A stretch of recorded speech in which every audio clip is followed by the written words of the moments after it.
मंदिरामधली ही दृश्य आहेत की ज्या ठिकाणी पंतप्रधान नरेंद्र मोदी यांच्याकडनं आरती केली जात आहे। पंतप्रधानांनी काळाराम मंदिरामध्ये दर्शन घेतलेलं आहे।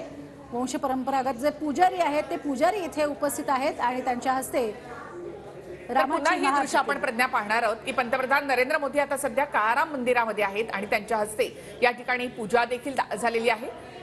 त्यानंतर प्रभू श्रीरामाची आरती या ठिकाणी केली जाईल आणि महाआरतीचे या ठिकाणी आयोजन होईल। संकल्प या ठिकाणी सोडला जाणार आहे आणि रुद्राभिषेक सुद्धा इथे केला जाणार आहे। पंतप्रधान नरेंद्र मोदी यांच्या हस्ते आता आपण बघतोय छोटेखानी आरती जे आहे ती केली जाते।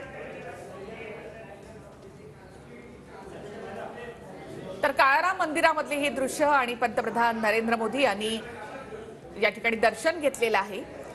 प्रसाद रूपी उपकरण त्यांना देण्यात आलेलं आहे। काळाराम मंदिरातील या काळ्या पाषाणातील संपूर्ण मंदिराचं एक भव्य दिव्यता वेगळी आहे।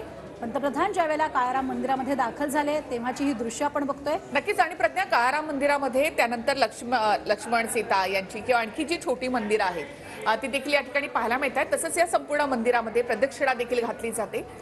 काळाराम मंदिरामध्ये जात असताना किंवा कोणत्याही राम मंदिरात जात असताना आधी हनुमंताचं दर्शन घेतलं जातं आणि त्यानंतर म्हणजे रामाचे दास जे आहेत त्यांचं आधी दर्शन घेतलं जातं आणि त्यानंतर रामाचं दर्शन घेतलं जातं। आपण काळाराम पुजारी मंडळ जे आहे त्यांच्याकडनं पंतप्रधान नरेंद्र मोदी यांचे या ठिकाणी स्वागत करण्यात आलेलं आहे। पूर्व महाद्वारामधून पंतप्रधान नरेंद्र मोदी यांचं आगमन या मंदिरामध्ये झालेलं आहे आणि त्यानंतर आधी आपण बघतोय हनुमंताचं दर्शन पंतप्रधान नरेंद्र मोदी यांनी इथे घेतलेलं आहे आणि त्यानंतर ते काळारामाच्या दर्शनासाठी आतमध्ये गेलेले आहेत। पूर्ण काळ्या पाषाणातली अशी ही संपूर्ण भव्य दिव्य असं हे मंदिर आहे आणि तिथे पंतप्रधानांनी दर्शन घेतलं तेव्हाची ही दृश्य आहेत। संकल्प सोडून आणि त्यानंतर पंतप्रधानांच्या हस्ते नैवेद्य समर्पित करून काळाराम मंदिरामध्ये रामाच्या मूर्तीचं त्यांनी दर्शन घेतलेलं आहे आणि रुद्राभिषेकही झालेला आहे।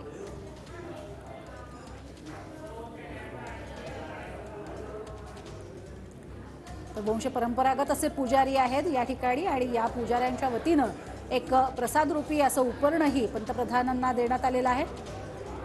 प्रसाद रूपी उपकरण घेऊन पंतप्रधान नरेंद्र मोदी यांचा इथे सन्मान करण्यात आलाय आणि पहिले पंतप्रधान ठरलेले आहेत तर नरेंद्र मोदी जे नाशिकच्या काळाराम मंदिरामध्ये प्रत्यक्ष गेलेले आहेत आणि अभय मूर्ती अशी या रामाची ओळख आहे।